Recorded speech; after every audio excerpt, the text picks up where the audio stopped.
आपको बताएं, chairman PTI Imran Khan ने जेल भरो तहरीक शुरू करने का ऐलान कर दिया है। दावा किया है कि हुकूमत पीटीआई की क़यादत को जेल में डालकर इलेक्शन कराना चाहती है। पीटीआई पूरे मुल्क की जेलें भरकर हुकूमत का शौक पूरा कर देगी। पीटीआई से खौफजदा हुकूमत दहशतगर्दी का सियासी फायदा उठाना चाह रही है। आज सबको कहता हूं कि तैयारी कर लें। हमने जेल भरो तहरीक करनी है। हम सारे तैयारी करें जेल भरो तहरीक की, और हम इंशाल्लाह पाकिस्तान के सारे जेलों भर देंगे ताकि इनका शौक पूरा हो जेलों का।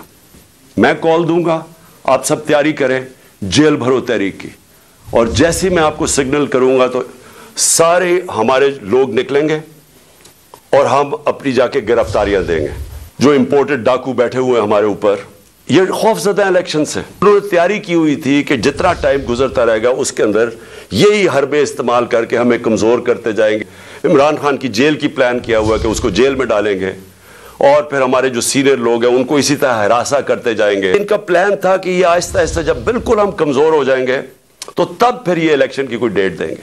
दहशतगर्दी को भी पूरी कोशिश की गई कि किसी ना किसी तरह इससे सियासी फायदा उठाया जाए। हम जिम्मेदारी तब लेते हैं जब हम गवर्नमेंट में बैठे हुए थे। जब गवर्नमेंट से 9 महीने निकल चुके हैं, जिम्मेदारी आपकी है।